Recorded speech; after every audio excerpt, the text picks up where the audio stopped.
माजी मुख्यमंत्री जगदीश शेट्टर यांच्या वतीने बेळगावात BS येडियुरप्पा यांनी जोरदार प्रचार केला। लोकसभेचे उमेदवार जगदीश शेट्टर यांनी सकाळी हिरे बागेवाडी टोल नाक्यावरून बेळगाव गाठले। किल्ला दुर्गादेवी मंदिरात पूजा अर्चा केल्यानंतर बाईक रॅलीला सुरुवात करण्यात आली। पक्षाचा लोगो असलेले भगवे फेटे शाल परिधान करून पक्षाचा झेंडा हातात घेऊन कार्यकर्ते सहभागी झाले होते। भाजप कार्यकर्त्यांनी अब की बार मोदी सरकार, अब की बार 400 पार, हर हर मोदी, घर घर मोदी, भारत माता की जय, हमारा नेता कैसा हो, नरेंद्र मोदी जैसा हो, छत्रपती शिवाजी महाराज की जय, राणी चन्नम्मा की जय अशा घोषणा दिल्या।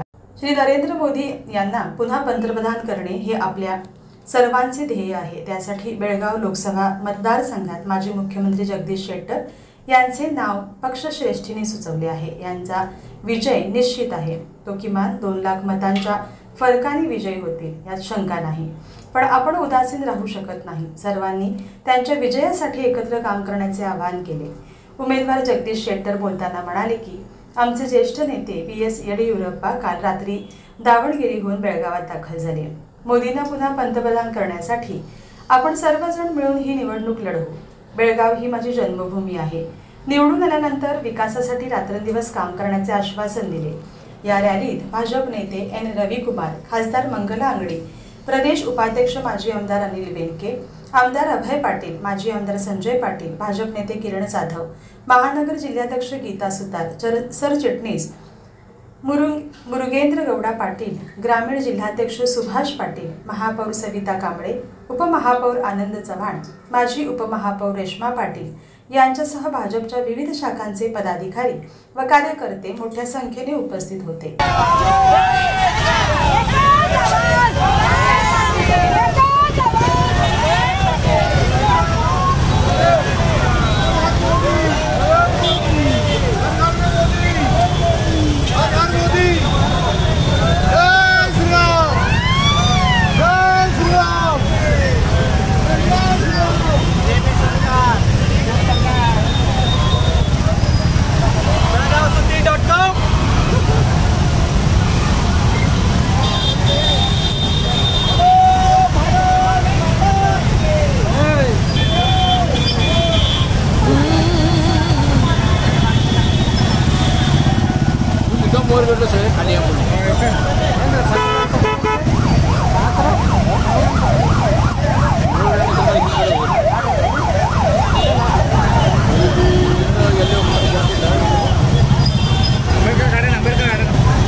ಈಗ ಕಾಂಗ್ರೆಸ್ ಅವರಿಗೆ ಮೋದಿ ಅವರ ಬಗ್ಗೆ ಬಿಜೆಪಿ ಬಗ್ಗೆ ನಮ್ಮ ಬಗ್ಗೆ ಮಾತಾಡಲಿಕ್ಕೆ ಯಾವುದೇ ಇಶ್ಯೂ ಇಲ್ಲ। ಹೊರಗಿನವರು ಒಳಗಿನವರು, ಈ ಹೊರಗಿನವರು ಒಳಗಿನವರು ಅಂತ ಪ್ರಶ್ನೆನೇ ಇಲ್ಲ। ಈಗ ಜಗದೀಶ್ ಶೆಟ್ಟರ್ 30 ವರ್ಷದ ಸಂಬಂಧ ಅಲ್ಲ, ಬೆಳಗಾವಿ ಜಿಲ್ಲೆ 30 ವರ್ಷದ ಸಂಬಂಧ ಇಲ್ಲ। First time 1999-2004 leader of opposition ಆದಾಗ ಅತಿ ಹೆಚ್ಚು ಯಾವುದಾದ್ರೂ ಜಿಲ್ಲೆಯಲ್ಲಿ ಸಂಘಟನೆ ಮಾಡಿ ನಾಯಕರನ್ನ ಬೆಳೆಸುವಂತ ಕೆಲಸ ಮಾಡಿದ್ರೆ ಅದು ಬೆಳಗಾವಿ ಜಿಲ್ಲೆಯಲ್ಲಿ। ಬೆಳಗಾವಿಯ ಹಲವಾರು ಸಮಸ್ಯೆಗಳನ್ನ ವಿಧಾನಸಭೆಯಲ್ಲಿ ಪ್ರಸ್ತಾಪ ಮಾಡಿ ಅದಕ್ಕೆ ಸರ್ಕಾರದಿಂದ ಚಾಟಿಯನ್ನು ಬೀಸಿ ಇವತ್ತು ಬೆಳಗಾವಿ ಜಿಲ್ಲೆಯ ಅಭಿವೃದ್ಧಿಗೆ ಒತ್ತು ಕೊಡುವಂತ ಕೆಲಸ ಏನಾದ್ರು ಮಾಡಿದ್ರೆ ಅದು ಜಗದೀಶ್ ಶೆಟ್ಟರ್ ಅನ್ನುವಂತ ಮಾತನ್ನು ಹೇಳ್ತಾರೆ। ಉಸ್ತುವಾರಿ ಮಂತ್ರಿ ಇದ್ದಾಗ, ರೆವಿನ್ಯೂ ಮಿನಿಸ್ಟರ್ ಇದ್ದಾಗ ಉಸ್ತುವಾರಿ ಮಂತ್ರಿ, RDP ಮಿನಿಸ್ಟರ್ ಇದ್ದಾಗ, ಇಂಡಸ್ಟ್ರಿ ಮಿನಿಸ್ಟರ್ ಇದ್ದಾಗ ಉಸ್ತುವಾರಿ ಮಂತ್ರಿ। ಆ ಸಂದರ್ಭದಲ್ಲಿ ಪ್ರತಿ ವಾರ ಬೆಳಗಾವಿಗೆ ಬರ್ತಿದ್ದೆ। ಮತ್ತು ಈ ಭಾಗದ ಸಮಸ್ಯೆಗಳು ಯಾವುದೇ ತಾಲೂಕಿನಲ್ಲಿ ತಾಲೂಕಿಗೆ ಹೋಗ್ತಿದ್ದೆ, ಯಾವುದೇ ಚುನಾವಣೆಯಲ್ಲಿ ಬರಲಿ ಅಲ್ಲಿ ಹೋಗ್ತಿದ್ದೆ। ಜಡ್ಪಿ ಚುನಾವಣೆ ಇರ್ಬೋದು ಮತ್ತು ಸ್ಥಳೀಯ ಚುನಾವಣೆ ಇರ್ಬೋದು, ಎಲ್ಲ ಕಡೆ ಕ್ಯಾಂಪೇನ್ ಮಾಡ್ತಿದ್ದೆ, ಪಕ್ಷ ಸಂಘಟನೆ ಮಾಡಿದ್ದೆ। ಇಲ್ಲಿ ಸರ್ಕಾರದ ಯೋಜನೆಗಳು ತರುವಂತ ಕೆಲಸವನ್ನು ಆ ಸಂದರ್ಭದಲ್ಲಿ ನಾನು ಮಾಡಿದೆ। ಕೋವಿಡ್ ಬಂತು, ಕೋವಿಡ್ ಬಂದಂತ ಸಂದರ್ಭದಲ್ಲಿ ಪ್ರತಿ ಒಂದು ವಾರ ಪ್ರತಿ ದಿವಸ ಇಲ್ಲಿ ಬರುವಂತದ್ದು ಮೀಟಿಂಗ್ ತಗೊಳ್ಳೋದು, ಎಲ್ಲೆಲ್ಲಿ ಸಮಸ್ಯೆ ಅಟೆಂಡ್ ಮಾಡೋದು, ಇಲ್ಲೇನಾದ್ರೂ ಜನರಿಗೆ ಸಮಸ್ಯೆ ತಕ್ಷಣ ಅದಕ್ಕೆ ರೆಸ್ಪಾನ್ಸ್ ಕೊಡೋದು, ರಾಜ್ಯದಲ್ಲಿರುವಂತಹ ಮಂತ್ರಿಗಳಿಗೆ ಮುಖ್ಯಮಂತ್ರಿಗಳಿಗೆ ಹೇಳಿ ಅದು ಸರಿ ಮಾಡುವಂತ ಕೆಲಸವನ್ನ ಆ ಸಂದರ್ಭದಲ್ಲಿ ಮಾಡಿದ್ದು ಜಗದೀಶ್ ಶೆಟ್ಟರ್ ಅನ್ನುವಂತ ಮಾತನ್ನು ಈ ಸಂದರ್ಭದಲ್ಲಿ.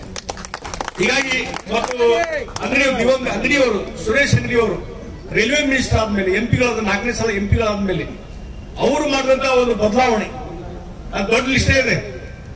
ಸ್ಮಾರ್ಟ್ ಸಿಟಿಲಿ ಸಾವಿರಾರು ಕೋಟಿ ಹಣ ತಗೊಂಡ್ಬಂದಿರ್ಬೋದು, ಮತ್ತು ಇನ್ನಿತರ ಹಲವಾರು ರೈಲ್ವೆ ಯೋಜನೆ ಇರಬಹುದು, ಇನ್ನೂ ಹಲವಾರು ದೊಡ್ಡದಾದಂತ ಪಟ್ಟಿ ಇದೆ. ಅದು ಬೇರೆ ಬೇರೆ ಹಂತದಲ್ಲಿ ಅದನ್ನೆಲ್ಲ ವಿವರವಾಗಿ ಹೇಳೋಣ ಅಂತ ಮಾಡುವಂತ ಕೆಲಸವನ್ನು ಮಾಡ್ತೇವೆ. ಹೀಗಾಗಿ ಸುರೇಶ್ ಅಂಗಡಿಯವರು ಮಾಡಿದಂತ ಕೆಲಸ ಕಾರ್ಯಗಳು ನಮ್ಮ ಮುಂದಿದ್ದಾವೆ, ಶ್ರೀಮತಿ ಮಂಗಳಾ ಅಂಗಡಿಯವರು ಮಾಡಿದಂತ ಕೆಲಸ ಕಾರ್ಯಗಳು ನಮ್ಮ ಮುಂದಿದ್ದಾವೆ, ನಮ್ಮ ಅಭಯ್ ಪಾಟೀಲ್ರು, ನಮ್ಮ ಇಂದಿನ ಎಲ್ಲಾ ಶಾಸಕರು ಬೆನಿಕೆ ಇರ್ಬೋದು, ಅವರು ಸಂದರ್ಭದಲ್ಲಿ ಮಾಡಿದಂತ ಕೆಲಸ ಕಾರ್ಯಗಳು ನಮ್ಮ ಕಣ್ಮುಂದೆ ಇದಾವೆ. ನಮ್ಮ ಗ್ರಾಮೀಣ ಭಾಗದಲ್ಲಿ ನಮ್ಮ ಶಾಸಕರು ಮಾಡಿದಂತ ನಮ್ಮ ಸರ್ಕಾರದಲ್ಲಿ ಕೆಲಸ ಕಾರ್ಯಗಳು ಜನರ ಮುಂದೆ ಅದಾವ. ಇವತ್ತೇನು ಸರ್ಕಾರ ಬಂದು 1 ವರ್ಷ ಆಯ್ತು, ಸಿದ್ದರಾಮಯ್ಯ ಸರ್ಕಾರ ಏನು ಮಾಡಕತ್ತೈತಿ? ಜೀರೋ. ಅವ್ರ ಅಭಿವೃದ್ಧಿ ಕೆಲಸ ಎಲ್ಲ ಜೀರೋ ಆಗಿದಾವ. ಸಿಕ್ಕಾಪಟ್ಟೆ ಕರಪ್ಷನ್, ಭ್ರಷ್ಟಾಚಾರ ಮಿತಿ ಮೀರಿ ಹೋಗ್ತಾ ಇದೆ. ಇವತ್ತು ಕಾಂಗ್ರೆಸ್ಸಿನ ಶಾಸಕರು ಹೇಳ್ತಾರೆ ನಮ್ಮ ಸರ್ಕಾರ ಸರಿ ಇಲ್ರಿಪ್ಪ, ಸರಿ ಇಲ್ಲ, 1 ಪೈಸೆ ಯಾವ ಕೆಲಸ ಆಗ್ತಾ ಇಲ್ಲ ಅಂತ ಯಾರು ಹೇಳಕತ್ತಾರೆ? ಕಾಂಗ್ರೆಸ್ಸಿನ ಶಾಸಕರು ಹೇಳಕತ್ತಾರೆ. ಇದು ಪರಿಸ್ಥಿತಿ ಇದೆ. ಅದಕ್ಕಾಗಿ ನಾವೊಂದು ಹೇಳ್ತೀನಿ, ಇವತ್ತು ಗಟ್ಟಿಯಾಗಿ ನಿಲ್ರಿ. ಮತ್ತು ಇಲ್ಲಿರುವಂತಹ ಲಕ್ಷಾಂತರ ಕಾರ್ಯಕರ್ತರ, ಸಾವಿರಾರು ಕಾರ್ಯಕರ್ತರ ಒಂದು ಬಲ ಯಾವುದೇ ಪಕ್ಷಕ್ಕಿಲ್ಲ. ಅದು ಭಾರತೀಯ ಜನತಾ ಪಾರ್ಟಿಗೆ ಲಕ್ಷಾಂತರ ಕಾರ್ಯಕರ್ತರ ಒಂದು ಪಡೆ ಇದೆ. ಇದರ ಮುಖಾಂತರ ಒಂದು ಬದಲಾವಣೆ ತರುವಂತ ಕೆಲಸ ಮಾಡೋಣ. ಇವತ್ತು ಹಿಂದಿನ ಎಲ್ಲಾ ಚುನಾವಣೆಗಿಂತ ಅತಿ ಹೆಚ್ಚು ಮತಗಳಂತರಿಂದ ನಾವು ಇಲ್ಲಿ ಗೆದ್ದು ತೋರಿಸೋಣ. ಇದು ಕೇವಲ ಜಗದೀಶ್ ಶೆಟ್ಟರ್ ವೈಯಕ್ತಿಕವಾದಂತಹ ಚುನಾವಣೆ ಅಲ್ಲ. ಇದು ನಮ್ದು ನಿಮ್ದು. ನೀವೆಲ್ಲರೂ ಜಗದೀಶ್ ಶೆಟ್ಟರ್ ಅಂತ ತಿಳ್ಕೊಂಡು, ನೀವೆಲ್ಲರೂ ಅಭ್ಯರ್ಥಿ ಅಂತ ತಿಳ್ಕೊಂಡು, ನರೇಂದ್ರ ಮೋದಿಯವರು ಅಭ್ಯರ್ಥಿ ಅಂತ ತಿಳ್ಕೊಂಡು ಅವ್ರನ್ನ ಮತ್ತೊಮ್ಮೆ ಪುನರ್ ಪ್ರಧಾನಮಂತ್ರಿ ಮಾಡುವುದೇ ಈ ಚುನಾವಣೆ. ಇವತ್ತು ಬೇರೆ ಬೇರೆ ಕೇವಲ ಮಹಾನಗರ ಅಷ್ಟೇ ಅಲ್ಲ, ಅಕ್ಕಪಕ್ಕದ ತಾಲೂಕದಿಂದ ಅದು ಗೋಕಾಕ್ ಇರ್ಬೋದು, ರಾಯಬಾಗ್ ಇರ್ಬೋದು, ಆರ್ಬಾವಿ ಇರ್ಬೋದು, ಬೈಲಹೊಂಗಲ ಇರ್ಬೋದು, ಮತ್ತು ರಾಮದುರ್ಗ ಇರ್ಬೋದು, ಮತ್ತು ಸವದತ್ತಿ ಇರ್ಬೋದು, ಎಲ್ಲ ಭಾಗದಿಂದ ಇವತ್ತು ನಮ್ಮ ಕಾರ್ಯಕರ್ತರ ಪಡೆ ಬಂದಿದೆ. ಎಲ್ಲರೂ ಇದರಲ್ಲಿ ಇನ್ವಾಲ್ವ್ ಆಗಿದ್ದಾರೆ, ಬಹಳ ಖುಷಿ ಪಟ್ಟಿದ್ದಾರೆ. ನಿಮ್ಮ ಮನಸ್ಸು, ನಿಮ್ಮ ಮುಖಗಳನ್ನು ನೋಡಿ ಹೇಳ್ತದೆ ಇವತ್ತು ಗಟ್ಟಿಯಾಗಿ ನಿಂತೇವೆ, ಈ ಸಲ ಗೆದ್ದು ತೋರಿಸೋಣ ಎಲ್ಲ ತೋರಿಸ್ತದೆ. ಅದಕ್ಕಾಗಿ ಇದೇ ಹುರುಪು ಇದೆ. ಇವತ್ತು ಮತ್ತೊಂದು ಹೇಳ್ತೀನಿ ನಾನು, ಶೆಟ್ಟರ್ ಹೊರಗಿನವರು ಇವತ್ತು ಬರ್ತಾರ ಹೋಗ್ತಾರ, ಬಿಡ್ರಿ ಇದನ್ನ. ನನ್ನ ಕರ್ಮಭೂಮಿ, ಅದು ಹುಬ್ಳಿ ಜನ್ಮಭೂಮಿ ಅಂದ್ರೆ ಇದು ಕರ್ಮಭೂಮಿ. ಇದು 30 ವರ್ಷದಿಂದ ಇದೇ ಕೆಲಸ ಮಾಡಿದ್ವಿ. ಈಗ ಆದಷ್ಟು ಬೇಗನೆ ಇಲ್ಲಿ ನಂದ ಸ್ವಂತ ಮನೆಯನ್ನ ಮಾಡಿಕೊಂಡು ಮನೆಯಲ್ಲಿ ಇದ್ದು ಬೆಳಗಾವಿಯನ್ನಾಗಿ, ಇವತ್ತು ಲೋಕಸಭಾ ಸದಸ್ಯನಾಗಿ ಬೆಳಗಾವಿಯ ಅಭಿವೃದ್ಧಿಗೆ ಎಲ್ಲ ರೀತಿಯ ಒತ್ತು ಕೊಡ್ತೀನಿ. ನಾನು 24x7 ಕೆಲಸ ಇಲ್ಲಿ ಮಾಡ್ತೀನಿ ಅನ್ನುವಂತ ಮಾತನ್ನ ಈ ಸಂದರ್ಭದಲ್ಲಿ ಹೇಳ್ತೀನಿ. ಕಾಂಗ್ರೆಸ್ ಅಪಪ್ರಚಾರಕ್ಕೆ ಯಾರು ಕಿವಿಗೊಳಿಸಬಾರ್ದು. ಅವತ್ತು ಅವರ ಅಪಪ್ರಚಾರಕ್ಕೆ ತಕ್ಕದಾದಂತ ಉತ್ತರ ಕೊಡುವಂತ ಕೆಲಸ ಮಾಡೋಣ. ನಾನು ನಿಮ್ಮ ಸೇವಕನಾಗಿ ಕೆಲಸ ಮಾಡ್ತೀನಿ. ಬೆಳಗಾವಿ ಅಭಿವೃದ್ಧಿಗೆ ಯಾವಾಗಲೂ ಕಟಿಬದ್ಧನಾಗಿದ್ದೇನೆ ಅನ್ನುವಂತ ಮಾತನ್ನ ಈ ಸಂದರ್ಭದಲ್ಲಿ ಹೇಳಿ, ಇವತ್ತು ದೊಡ್ಡ ಸಂಖ್ಯೆಯಲ್ಲಿ ಸೇರಿದ್ರಿ. ಅದು ಮಠ ಮಧ್ಯಾಹ್ನದಲ್ಲಿ ಬಿಸಿಲು ಅಂತದಲ್ಲಿ ಇವತ್ತು ನೀವು ಬಂದು ನಿಂತಿರಲ್ಲ, ಇದು ನಮಗೆ ದೊಡ್ಡ ಶಕ್ತಿ. ಇದರ ಮುಖಾಂತರ ದೊಡ್ಡ ಸಂಖ್ಯೆಯಲ್ಲಿ ನಾವು ಆರಿಸಿಕೊಳ್ಳೋಣ. ಮತ್ತು ನಿಮ್ಮ ಶಕ್ತಿ ಬೇಕು, ಎಲ್ಲರ ಸಂಘಟನೆಯಾಗಿ ಕೆಲಸ ಮಾಡೋಣ. ಮತ್ತು ಭಾರತೀಯ ಜನತಾ ಪಾರ್ಟಿ ಎಲ್ಲ ನಾಯಕರು ಒಗ್ಗಟ್ಟಿನಿಂದ ನಾವು ಮುನ್ನಡೀತಾ ಇದ್ದೇವೆ. ನೀವು ಕೈಗೂಡಿಸಿ ಇವತ್ತು ಆದಷ್ಟು ಹೆಚ್ಚಿನ ರೀತಿಯಲ್ಲಿ ನಾವು ಈ ಒಂದು ಚುನಾವಣೆಯಲ್ಲಿ ಗೆದ್ದು ಬರೋಣ ಅನ್ನುವಂತ ಮಾತನ್ನು ಹೇಳಿ ನಿಮ್ಮೆಲ್ಲರಿಗೆ ನಾನು ಅಭಿನಂದನೆ ಸಲ್ಲಿಸಿ ನನ್ನ 4 ಮಾತು ಮುಗಿಸ್ತೇನೆ. ನಮಸ್ಕಾರ. ಜೈ ಹಿಂದ್, ಜೈ ಕರ್ನಾಟಕ.